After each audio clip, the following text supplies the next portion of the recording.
Chapter 8. Written Law versus Natural Law.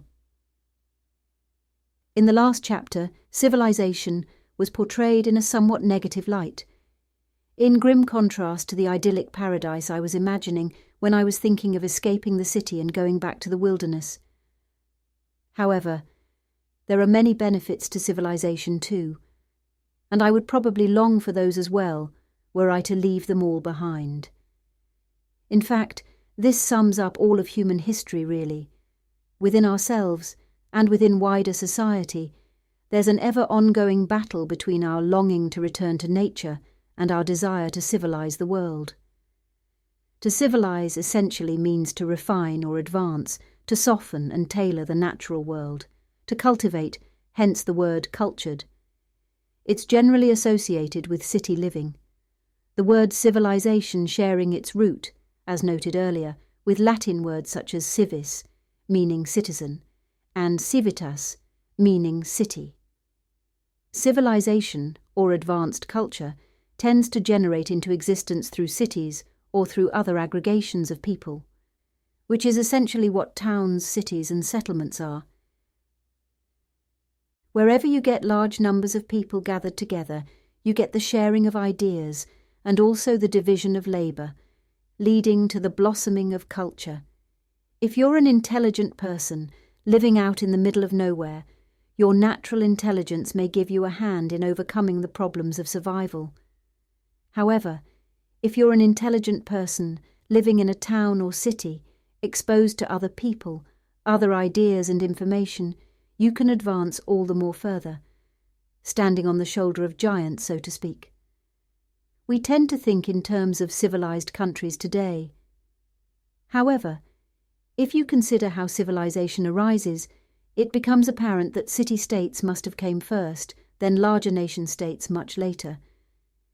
If you imagine a vast area of land with nomadic or semi-nomadic native peoples spread across it, perhaps like the pre-Columbus Native America we imagined in the last chapter, then on this vast landscape there may be certain areas where humans naturally begin to gather and settle in greater numbers, perhaps because of the natural resources of the area, fresh water, abundance of food, etc., or maybe because it's situated at a crossroad for travel or migration, or likewise because it's a convenient meeting place for people to trade goods, becoming a natural marketplace or trading centre. However it comes into being, once people start living there in increasing number, a culture of some description will begin to blossom. It'll become a centre for trade, ideas, people and information. In effect, a city or town will start to develop. Now, if several cities or towns begin to develop, it'll perhaps become the case that these settlements, though separated by many miles, come to be more similar in their way of living to each other than they are to the vast swathes of people living in the areas of wilderness in between them. A similar thing can be witnessed today. For example, where people living in New York and London have more in common with each other than either do with the rural bumpkins living out in the American or British countryside. Once you have the rise of towns and cities, it then becomes in many ways much like the internet. A spider's web of cities, all acting as nodes linked by trade routes transferring goods and information, largely bypassing all the offline natives in between, some of whom may have some links, perhaps you could say a limited Wi-Fi connection, to these towns and cities, and therefore take some part in this vast flow of information. Others completely unplugged, cut off, and completely offline in the wilderness. When we think of things this way, it becomes clear that nation-states or countries would have originally began as loose confederations of these civilized city-states, only really becoming something approximating a modern political nation once the uncivilized bits in between became sufficiently civilized to make the process possible. Natural tribal and racial divisions will have also played some part in this process of country building too, of course, not to mention geographical barriers such as rivers, mountains and oceans. However, originally you will have just had civilized cities or urban areas, replete with their increasingly sophisticated cultures, surrounded by the uncivilized or semi-civilized hoi polloi, the city with its laws and social structure, the surrounding area perhaps controlled and exploited in some way by the city folk, but, nevertheless, largely ungovernable, except that is by force and coercion. Now the two important advances of civilization we're particularly interested in here are the development of literacy and the development of sophisticated law/religion. I've put law/religion because it would seem that originally there was no clear separation between the two, which we can see when we attempt to search for the origin of such practices. Even primitive societies have their values, which guide and set the boundaries for their members. These values may come as spoken or unspoken general rules, perhaps imposed by force or threat upon the rest of the group by the dominant members of the tribe. Or they may come in the form of stories and myths.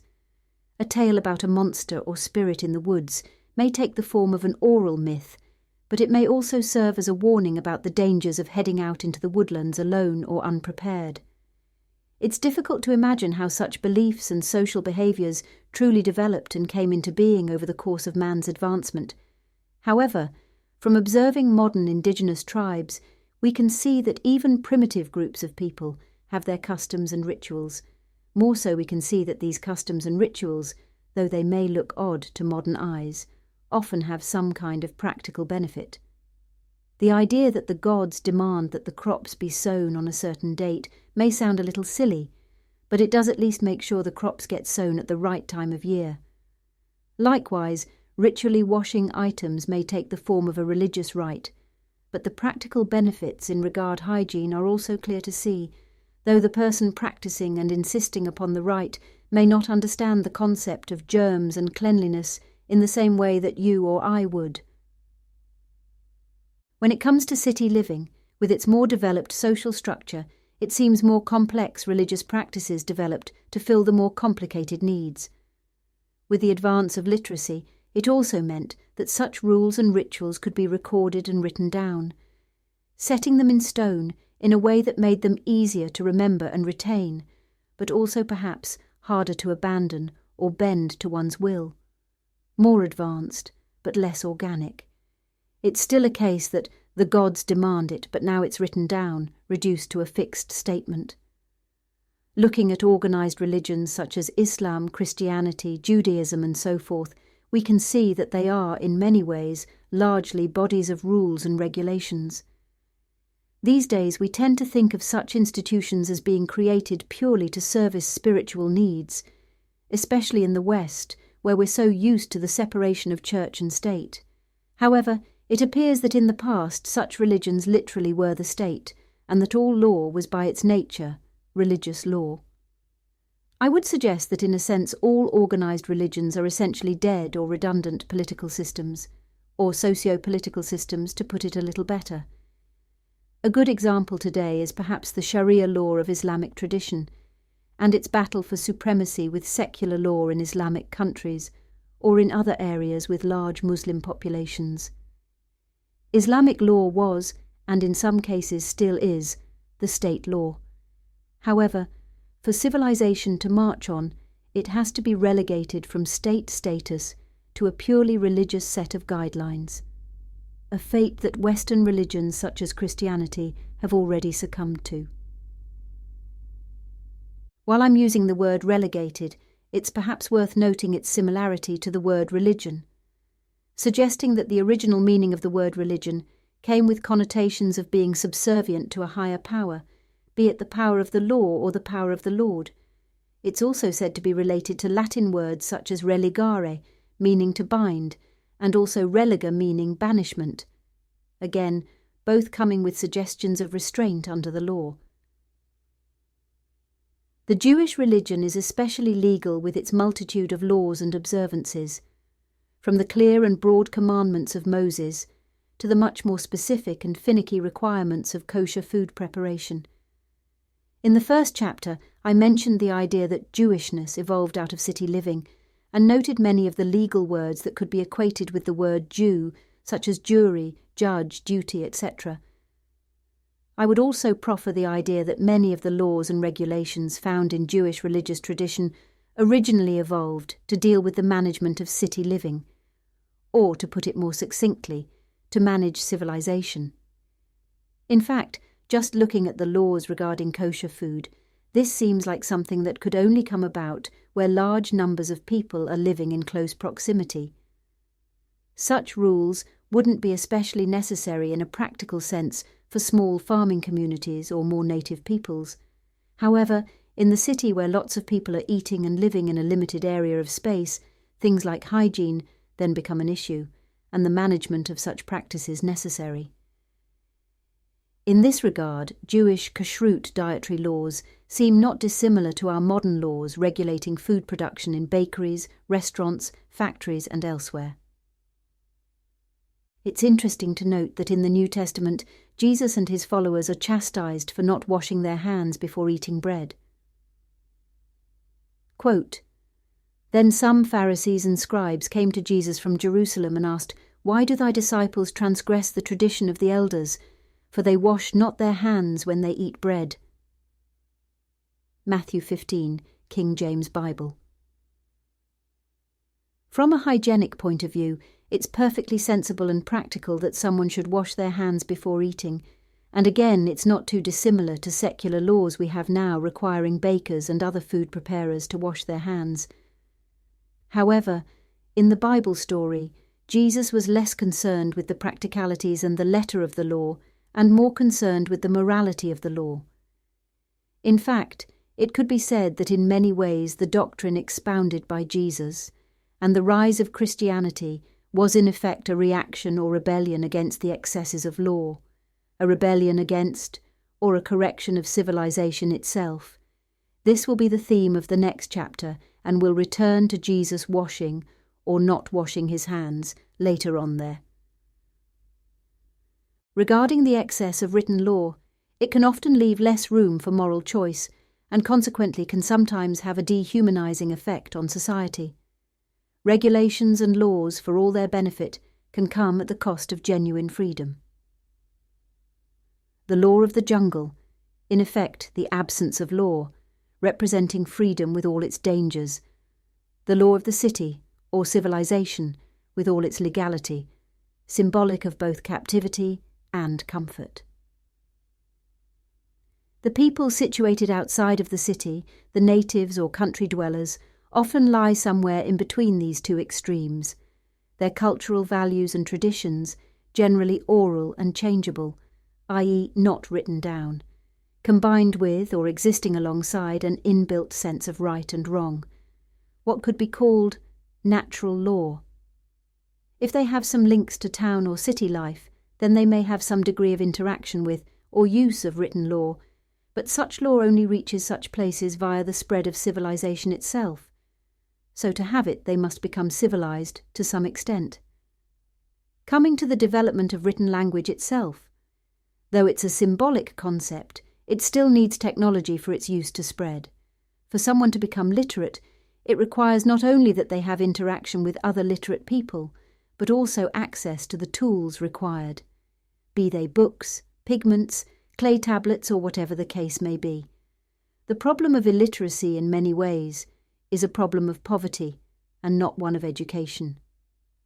For example, it's hard for someone to be mobile phone literate if they don't have access to a mobile phone. However, once people become wealthy enough to have access to mobile phone technology, they pick it all up pretty quickly.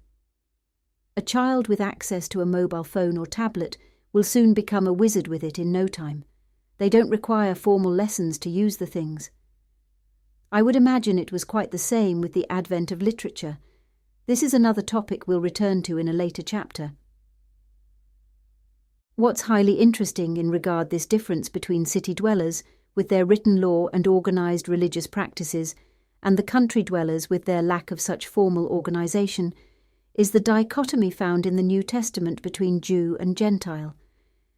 Jesus, along with most of the protagonists in the New Testament, appears to be Jewish.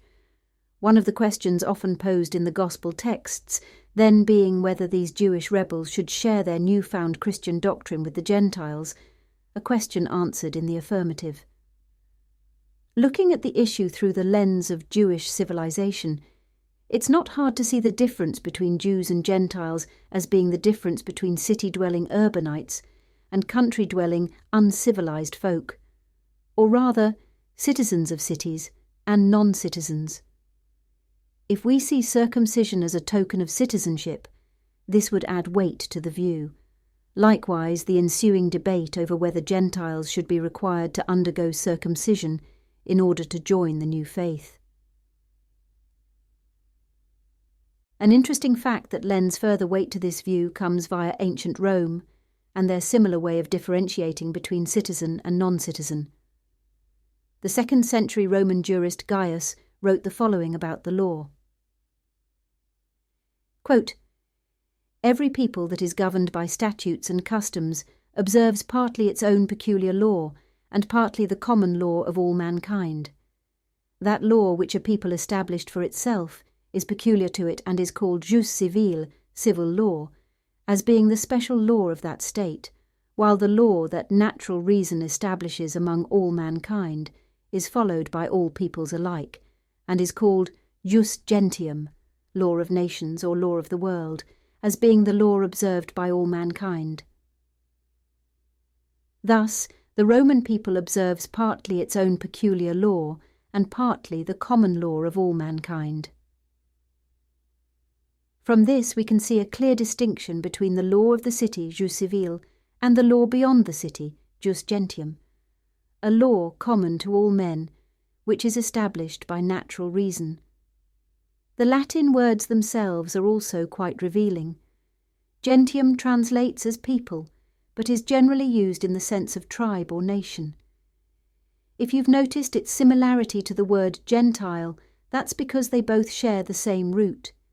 Gentile being a Latin-derived word rather than a word of Greek or Hebrew origin. Incidentally, the word commonly used to denote Gentile in the Hebrew is goy. This term can be a little controversial today, with it sometimes being said that the term carries an implication of prejudice towards non-Jews, the idea being that the goy are afforded a lesser status by Jewish writers, or even equated with cattle or animals. However, this all makes more sense when considered in regard the idea that the Jews are a civilized or city-based people. It's not uncommon for people from the civilized world to describe the behaviour and way of living of less civilized people as animal-like. Even today, people may often speak this way of other cultures, especially when there are stresses on society. For example, when First World people complain of the crime or social degradation caused by immigrants from lesser developed countries. In fact, looking at the use of the term goy in Jewish literature, this is precisely the sense that one gets, with some Jewish writers speaking with high esteem of the Gentiles and urging integration and interaction, while others, more wary, complaining of the uncivilized barbarism of the Gentiles and urging complete separation. It's very similar to modern left versus right debates about immigration and foreigners. Ironically, it could be said that modern inhabitants of Western civilization now look at Orthodox Jews in a similar way, viewing their religious traditions as thoroughly tribal and out of keeping with the modern secular world. Perhaps illustrating how Jewish law, like Western religion in general, has went from being the very driver of civilization to being a cultural cul-de-sac on the outskirts of it. The seeming contradiction of these religiously strict Jews living in contrast to the many secular Jewish people that are often at the very forefront of modern civilization and technology is another thing that sometimes seems odd to people. However, again, this dichotomy is caused by the struggle for civilization against tradition, a consequence of the battle between our desire to civilize the world and our simultaneous disdain for the trappings of civilization, which Jewish people, like all other people, are somewhat lost in, some looking forwards, others looking backwards, with most simply trying to marry the two together in some unconscious way as best they can. Returning to the words Gentile and Gentium, it's clear that both just mean the people, the multitude of non-citizens out in the country or nation, some of whom perhaps also live in and around the cities only with non-citizen status. The overlap between the Jews and the Romans, and the relationship they both have to the less civilized peoples they find themselves living amongst, is quite apparent. The word jus itself is also of interest, meaning essentially law or justice, hence the root of the word justice, jus. It's another word we can add to our list of legal words that sound similar to the word Jew. So once again we see this idea of Jews being associated with law-giving. In fact, another similar etymological example comes from medieval Sardinia. In the 11th century, Sardinia was ruled by the Judicati, which translates as the judges, during which period the island was divided into separate kingdoms, each of which being ruled by a judge. So, once again, we find this Jew sound associated with words betokening law and rulings. In Chapter 2 we mentioned how in Italian the word ebrio meant Jew. Interestingly, another word for Jew in Italian is Judeo, translating as Jew or Judean. With this word we also see the same root we saw in the above Judicati. We likewise mentioned in Chapter 2 the multitude of other words with the same root, Teuton, Chew, Dieu, the French for God, Tudor, Tuatha. These words, as with the word Jew, come with connotations of godliness, or alternately godly people. Given how intertwined religion and law were in earlier times, perhaps all these names in some way denote law-giving priest or leadership classes. Another interesting parallel worth noting is the apparent similarity between the concepts of Jehovah and Jupiter. Jehovah, or Yahweh, is the name of God in the biblical tradition, and Jupiter is the sky or father god from Roman mythology. Jupiter is often known by the name Jove, or Jovis, which isn't too dissimilar in sound to the word Jehovah. In fact, when English speakers say the common phrase, by Jove, the general meaning is simply, by God. Likewise, in Italian, the words for both are remarkably similar, Giove meaning Jupiter, and Jehovah meaning Jehovah. There are also various renderings of the name Jehovah from history, which are likewise similar to Jove, such as Jeve, Jova, and Jove. The word Jovis also shares its root with the word jovial, which perhaps brings with it notions of the Jewish Christian idea of rejoicing in God. Curiously, the noted seer Nostradamus referred to Protestants as jovialists in his writings. This is something which makes little sense on face value. However, if Jovis is just a synonym for Jehovah, then this makes much more sense. Interestingly, the Roman scholar Varro also equated the god Jupiter with Jehovah. St. Augustine of Hippo in his work Harmony of the Gospels wrote, quote, "But their own Varro, than whom they can point to no man of greater learning among them, thought that the god of the Jews was Jupiter, and he judged that it mattered not what name was employed, provided the same subject was understood under it." End quote. It's also perhaps worth noting, on a more superficial level, the similarities in how God and Jupiter are depicted, both being commonly envisioned as bearded father figures. A final parallel comes regarding their respective temples. The ancient temple of Jupiter was destroyed and rebuilt on several occasions. The first temple burned down in 83 BC, the second burnt down in 69 AD, the third in 80 AD, with the fourth then being rebuilt in the reign of Emperor Domitian not long after, gradually falling into disuse centuries later. The story of the Temple of Jerusalem is somewhat similar. The first temple was said to have fallen in 586 BC, the second temple then destroyed in 70 AD, the third temple still awaiting to be rebuilt, a controversial hope of many Orthodox Jews, and often equated with the coming Messianic age in Jewish eschatology. Whilst reading the above dates, you may have already noticed how closely in time the destruction of both second temples occurred. The second temple of Jupiter burnt down in 69 AD, the second temple of Jerusalem in 70 AD. Quite a coincidence, similar in tone to the coincidence previously mentioned regarding the advent of the Julian calendar and the birth of Christ. The similarity of the two temple stories would suggest that maybe it's a case of duplicate history, or rather the same story with the same origin, but being told by two different cultures in divergent traditions. Perhaps a split, maybe, where one group went one way and the other down a different path. Consequently, it's tempting to wonder if ancient Jewry and the ancient Romans were one and the same people in some sense, all part of an emergent city-driven civilization, but then branching off due to various accidents of history, each with their own garbled version of events. Of course, it could be the case that one tradition is right and the other wrong, or one more right than the other. However, it's difficult for us to truly know being so far removed from the events, so it's another question of faith. All we can really do is note the similarities and ponder. Likewise, whether the temples were destroyed in Jerusalem or Rome, or maybe even somewhere else completely, is difficult to say. Again, though, I guess we have to also accept that it's plausible that both traditions are correct, and that both temples actually did exist, with both meeting their demise as recorded. All we can really say is that, given the coincidence, it's a little improbable.